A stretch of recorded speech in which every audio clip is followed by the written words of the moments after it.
Às vezes a gente tá tão acostumado com um tema desde que começou a praticar que não percebe como pode ser estranho para quem está chegando no budismo tibetano, praticamente tradição Nyingma, ficar ouvindo falar sobre essa coisa dos tesouros revelados e a pessoa recebe às vezes uma iniciação e não sabe de onde, historicamente, onde é que aquilo se coloca, como é que tem essa linhagem e essa diferença entre linhagem terma, linhagem dos tesouros revelados, e a linhagem kama. São duas formas de transmissão dos ensinamentos e das práticas que chegam até nós através da linhagem, né? Então, eu vou falar um pouco sobre termas, né, tesouros revelados, e a linhagem kama.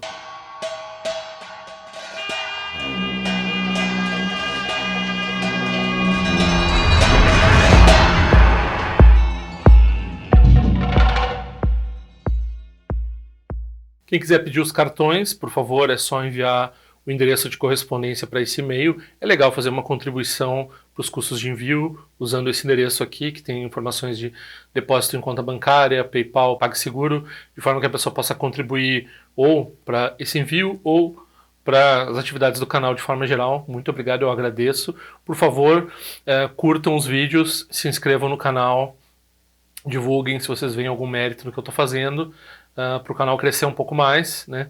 Então, estou nessa campanha agora, assim, para aumentar um pouco o canal. Então, o livro essencial que trata sobre como funciona esse processo dos tesouros revelados é esse livro aqui do Tuku Thondup Rinpoche, que tem até um Guru Rinpoche na capa, né?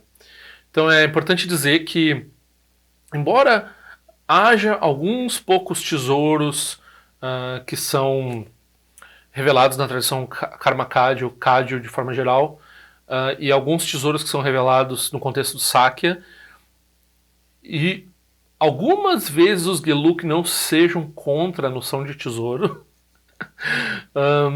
Os tesouros são essencialmente uma peculiaridade da tradição Nyingma. Então, segundo a tradição Nyingma, segundo o que Tuku Thondup, que é um grande professor que trabalha basicamente com tradução, com escrever livros e assim por diante, esse livro aqui é muito interessante. Ele também tem um texto dentro dele que explica a fundação filosófica dentro do caminho do meio, no Madhyamaka, para explicar a questão dos tesouros. Eu recomendo fortemente esse livro. O texto eu traduzi, tem linkado no meu site, eu vou colocar na descrição esse texto que faz essa explicação a partir da interdependência, né? Então, eu recomendo esse livro. Mas, basicamente, a explicação que se dá é assim: o Guru Rinpoche percebeu, através do seu olho de sabedoria, que no futuro os seres encontrariam dificuldades específicas, tais como epidemias e tais como circunstâncias variadas, como, sei lá, vários tipos de aumento de distração, aumento de várias degenerações em termos de guerra, doença, mas não só, também essas coisas que a gente às vezes considera muito boas, como tecnologia, assim, gente que causam certa dificuldade para a pessoa treinar o que realmente importa, que é o Dharma e assim por diante, né? Então, o Guru Rinpoche estava lá, né, nas suas práticas lá no primeiro milênio, vamos deixar assim barato, e ele viu o futuro e viu que os seres encontrariam dificuldades específicas. Também percebeu, que era muito claro, que os ensinamentos budistas e o Vajrayana em particular, ele ia se diluir, se dispersar, ser distorcido, ser envenenado de várias formas. Então, preocupado com os seres no futuro, com o benefício desses seres, ele deixou uma série de indicações, ou textos, ou objetos sagrados que faziam uma interdependência, que tinha uma marca mental com algum praticante que ele estava treinando, algum dos alunos dele, né? Então ele tinha uns alunos e daí ele concedia as práticas, fazia essa conexão com esse objeto, com esse texto e assim por diante. Depois ele escondia o texto em algum lugar do Tibete e ele fazia pela interdependência, quando esse texto fosse descoberto no momento apropriado, né, ele atua esses seres espirituais, os protetores do Dharma em juramento. Então sempre tem vários protetores do Dharma ligados a cada um desses tesouros, né? Então a relação do praticante lá no futuro, que ele vai lembrando das suas vidas passadas, vai reconhecendo que ele foi aluno do Guru Rinpoche, aí ele vai, né, sendo levado por experiências de meditação a esses lugares, ele descobre esses objetos lembram certas práticas que ele fez com o guru e lembram das profecias e recomendações que o guru fez com relação a essa prática, o momento apropriado para aquilo, e daí ele mostra para as pessoas publicamente aquela revelação, aquele tesouro, né? Tem dois tipos principais, que é o tesouro da terra, que tem a ver com esses objetos enterrados, e também tem um tesouro que é simplesmente lembrado, né? Então tem a experiência visionária ou não, ou a experiência visionária apenas detona essa situação, e daí o praticante, que é um tulku, né? Que é um ser, que é uma emanação de um ser desses tempos, assim, ele revela esse texto. Então esse texto ele ganha essa carga, essa profunda autenticidade por estar ligado a essa linhagem, e daí o aspecto interessante para dizer é um pouco assim. A tradição Kama, que é o oposto disso, o que é a tradição Kama? Então a tradição Kama é aquilo que foi preservado nos mosteiros e estudado e mantido como um texto assim, em altar e estudado assim, ao longo do tempo. E isso sobrevive desde o tempo do Buda até o tempo do Guru Rinpoche, depois do Guru Rinpoche no Tibete, traduzido e tal. Esses textos se mantêm até hoje. Então tem um volume grande de textos e práticas que estão lá dentro da história, assim, que estão lá dentro Só que o que se percebeu, então, a vantagem desses textos é que eles têm essa validação histórica, né? E a desvantagem deles é que eles já estão aí sendo mastigados e deglutidos e distorcidos e enfraquecidos, porque as pessoas, né, cada pessoa que vai lá e se depara com o texto e não leva o texto à prática, não consuma, né, ele enfraquece um pouquinho a linhagem daquele texto. Quando vê aquele texto, ele perde a interdependência com a realização dos seres que lá no passado, né? Então, quanto mais gente tem na linhagem, assim, você tem uma tripa de pessoas até o Buda, assim, 200, 500 mil pessoas, lá do Buda até você, a benção do Buda, ela com certeza aí no meio teve um ou outro que não era tão bom praticante. Então, quando tu vê, tem um decréscimo da linhagem, né? Então, encontrar uma linhagem Kama perfeita, pura, intacta, com bênçãos, é muito mais difícil que encontrar uma linhagem terma que seja intacta. Porque a linhagem terma ela é muito mais curta. Então, digamos assim, o professor ali, sei lá, 200 anos atrás, 100 anos atrás, ou até o seu professor revelou o terma, daí a linhagem é Guru Rinpoche, seu professor e você. É muito rápido, né? Buda Shakyamuni, Ananda, Guru Rinpoche, você. Ok, parece muito bom. Obviamente a gente vai dizer, tá, mas aí a garantia é quem, né?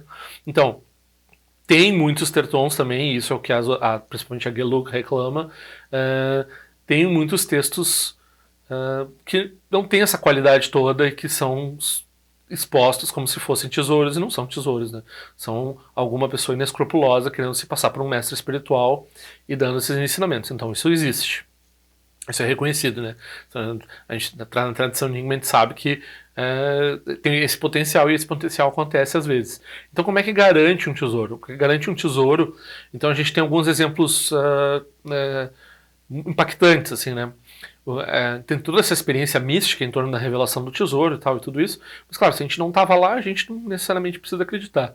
Mas aí, se algum grande praticante que não tem um interesse, né, não tem nenhum interesse em pegar uma pessoa lá, um lama, e elevar ele de graça, né, a algum patamar. Então, esse outro grande praticante, por exemplo, Jagmeet Chense Wangpo, ele vai lá e diz, não, os termas revelados por Dudjom Linpa, eles são autênticos. Aí, a tradição Nyingma, os outros professores começam a dizer, não, tá, peraí, deve ter alguma coisa aí, porque se um professor que tem esse conhecimento, essa formação, esse entendimento do Dharma, produziu esses alunos, então tem uma peer review, que se fala em inglês quando tem a produção acadêmica, né? Então, o budismo, de forma geral, ele funciona assim, ele funciona por peer reviews iguais, né? Eles vão dizendo, aquele lá tem realização, aquele lá, os iguais ou superiores, né? Aquele lá tem alguma coisa para oferecer, aquele lá, esse daí é um termo autêntico. E como é que esses professores reconhecem os textos autênticos? Então, se conta que quando Sua Santidade Jukku Chense Rinpoche revelou o Ranjung Penmin Ninti, que é um termo que a gente pratica aqui no Brasil, que ele revelou ainda antes da invasão no Tibete, né? E Sua Santidade Dilgo Khyentse Rinpoche não praticava só os textos que ele revelou, ele era uma pessoa que tinha um retiro, que tinha um retiro longo que ele fez, que tinha práticas que ele realizou e tal, e ele revelou esse terma e se perdeu, né? Então, o terma foi, com a invasão chinesa lá, no mosteiro de Mindrolin, tinha uma cópia, né, da revelação de Sua Santidade Dilgo Khyentse Rinpoche, e o texto se perdeu. Então, mas a fama da existência desse texto, na verdade nem tinha tanta fama. Um dia ele estava dando ensinamento de alguma outra coisa, e o Trungpa Rinpoche, que é esse outro grande Rinpoche, ele ouviu o Dilgo Khyentse Rinpoche comentar, né, durante o ensinamento, uma vez eu revelei o tesouro desse negócio e tal, não sei o que, parecido com isso aqui que eu estou falando e tal, não sei o que. E ele, o meu lama, né, um lama tão importante na tradição Nyingma, ele revelou esse tesouro está desaparecido. Aí ele instigou a Sua Santidade Dilgo Khyentse Rinpoche a revelar novamente o Ranjung Pema Nyingtik. Então, Sua Santidade Dilgo Khyentse Rinpoche foi lá e lembrou novamente do texto, escreveu o texto novamente, disse, tá aqui o termo, então. Revelou antes da invasão chinesa e revelou depois da invasão chinesa. Aí, o que aconteceu, que deu muita respaldo ao texto revelado, é que isso tem, sei lá, 10, 20, 30 anos de separação entre uma revelação e outra. E o texto da revelação anterior foi encontrado e não tinha discrepância. Então eles disseram, a pessoa lembra de um negócio desses, assim, desse jeito, né? Então, e outros professores, o Jamyantien Choklodro, ele olhou o texto e um dos comentários que ele fez foi a linguagem, o jeito que está se usando o tibetano aqui, ele está realmente de acordo com o tibetano que é usado nas traduções mais antigas que tinha lá no Tibete. Nem todo termo é assim, os termos às vezes eles são adaptados à linguagem de hoje, vamos dizer assim. Mas aí nesse termo em particular ainda tinha esse uso da linguagem, então dá mais uma ideia assim, de que é uma coisa que vem lá do coração do Guru Rinpoche, né? Então, isso daí é um texto extraordinário que a gente... daí dentro do texto, o que tem dentro do texto? Dentro do texto tem várias classes de ensinamentos, particularmente esses ensinamentos tântricos que dizem respeito a receber iniciações e fazer práticas de deidade e assim por diante. Sadhanas, né? Então as sadhanas são essas práticas que a gente faz, esses roteiros de meditação com a visualização, recitação de mantras, uma liturgia, né? Então, isso é feito no Brasil.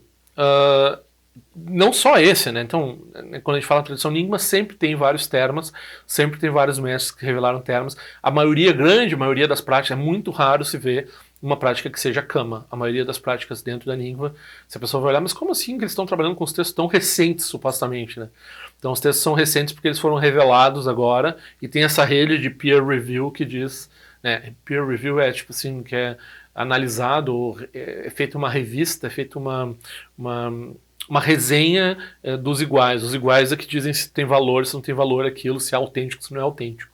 E assim como essa revelação de tesouro, tem várias outras histórias e vários outros objetos clássicos ao longo da história que foram revelados. Tem coletâneas, por exemplo, se percebeu que várias dessas tradições terma, porque elas têm um momento, né? Então elas são reveladas e as pessoas praticam por um tempo, atingem realizações, depois talvez a linhagem se perca, se dissipe, né? Então teve um esforço no século XIX do movimento Rimé de coletar muitas tradições, subtradições pequenas e termas revelados por muitos professores que não estavam mais sendo tão praticados e que podiam se perder. Então tem esse conjunto que chama o Rinchen Terzo, né, coletado.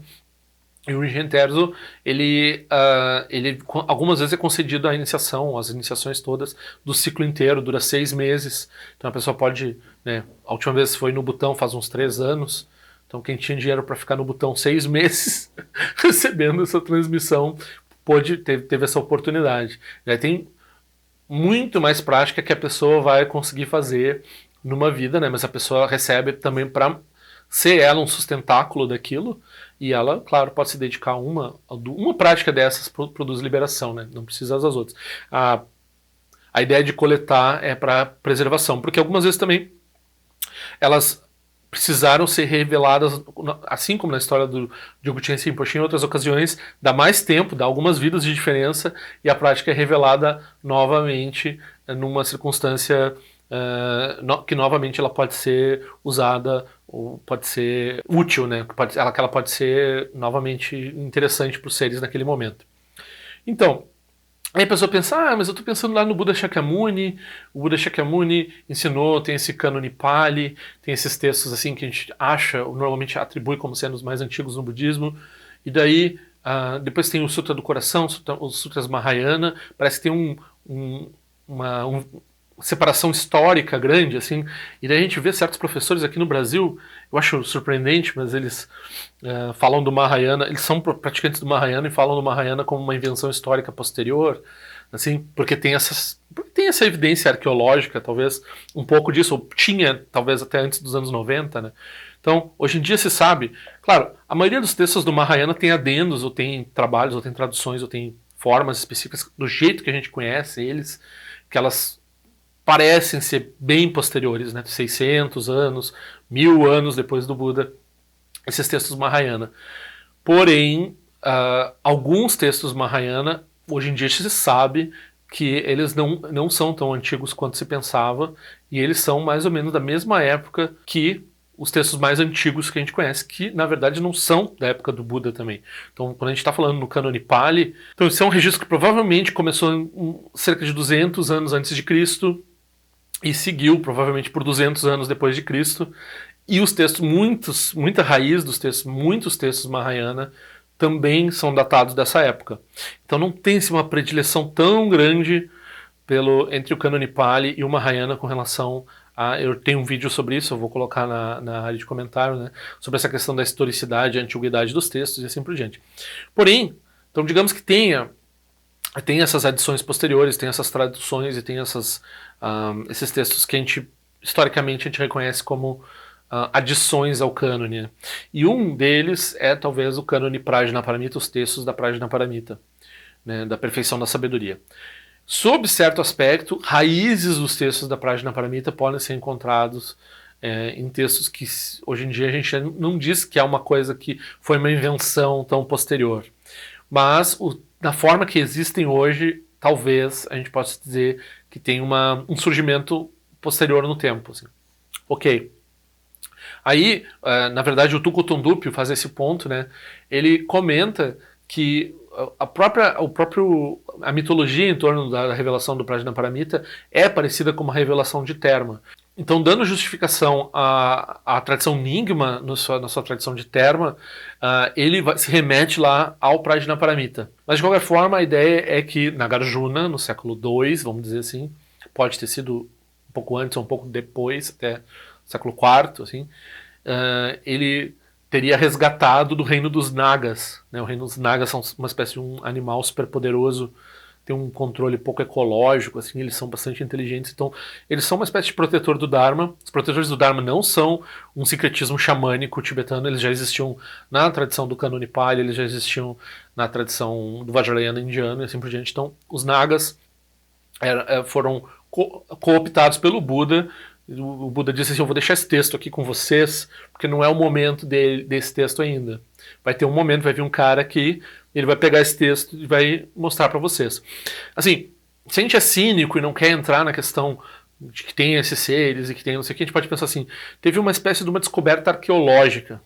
Então, um ensinamento que foi preservado por alguém, por alguma tradição, para uso futuro, que foi o ensinamento do Prajnaparamita em várias formas, vários 8.000 versos. Tem todo um estudo histórico para saber se qual dos textos é o mais antigo, e tem toda uma comparação filológica lá para dizer assim, o uso da linguagem está mais de acordo com tal tempo, os temas, né? Só que é importante frisar, então a gente está falando de Terma e Kama aqui, e está falando da tradição Terma, que aceita plenamente essa noção dos textos serem revelados no futuro e terem essa autenticidade corroborada pelos praticantes que mantêm a realização, ou seja, por aquela sanga que todo mundo confia, vamos dizer assim, né?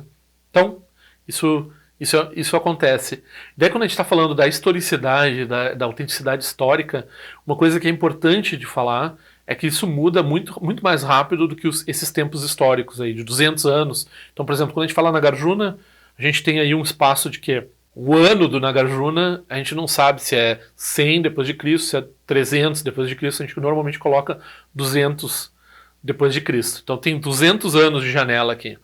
Daqui a 200 anos, o conhecimento que a gente tem sobre Nagarjuna vai ser muito maior do que o que nós temos hoje, porque a arqueologia continua. Então, em 5 anos, pode mudar essas datas tudo.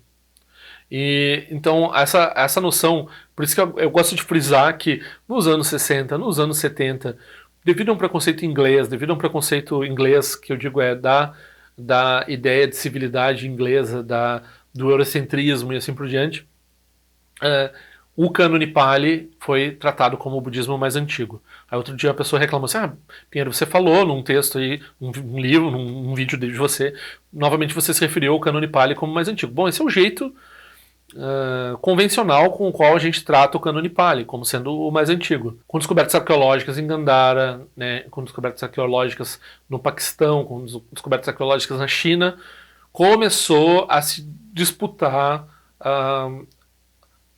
essa distância tão grande entre o Mahayana e os textos mais antigos. Então, se encontrou pontes, né, conectando os textos do Mahayana com os textos mais antigos, e se pode datar as raízes de várias ideias e várias coisas que se faziam no Mahayana muito antes do que normalmente se pode pensar, e talvez até alguns textos de forma mais antiga. Então, em 20 anos de estudo, 40 anos de estudo, mudou muita coisa. Mudou daqui a 200 anos, que é o tempo aí que a gente tem essa lacuna de não saber quando é que é o Nagarjuna, pode mudar tudo. Daqui a 200 anos também os físicos podem dizer que o universo tem... uma vez tinha 20 bilhões de anos de idade, agora tem 13, eu acho, bilhões de idade. Então, não sei, um pouco mais de 50 anos, a gente perdeu 7 bilhões de anos de... Então, a ciência é assim, né? Ela vai... A tese que está aí não quer dizer que ela é a melhor. Ela é a melhor até agora. Não é a melhor. Quem é que garante a autenticidade, a veracidade o calor e a utilidade do texto e como ela se aplica para nós? Em primeiro lugar que a gente olha é o professor. Daí o professor ele é garantido por quem? Pelos outros professores. Né? Então, a linhagem lá no passado, a história lá do passado, ela vai ficar brilhante, vai ser fonte de bênçãos para nós a partir dessas conexões atuais. Então, isso é um pouco a noção de Terma. O Terma ele é fresco. O Terma ele ressurgiu da mente do Guru Rinpoche num tempo que é necessário para nós. E as minhas práticas são todas termas. A maioria dos praticantes Nyingma no Brasil, no mundo todo, fazem práticas vindas de termas. Né? É nosso foco principal.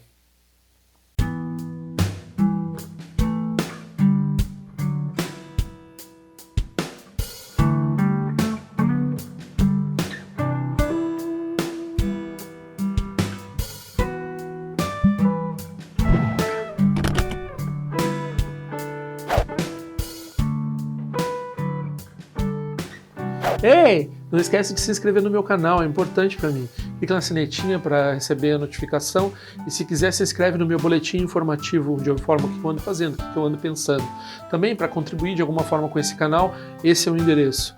Eu espero que em breve nós nos vejamos na prática do Dharma. Ao longo de minhas muitas vidas e até este momento, todas as virtudes que tenho alcançado, inclusive o mérito gerado por esta prática e todas as que vier a conseguir, ofereço para o bem-estar dos seres sencientes. Possam a doença, a guerra, a fome e o sofrimento diminuir para todos os seres, enquanto sua sabedoria e compaixão aumentam nesta e em vidas futuras. Possa eu claramente perceber todas as experiências como sendo tão insubstanciais como o tecido do sonho durante a noite e imediatamente despertar para perceber a manifestação de sabedoria pura no surgir de cada fenômeno. Possa eu rapidamente alcançar a iluminação para trabalhar sem cessar pela liberação de todos os seres.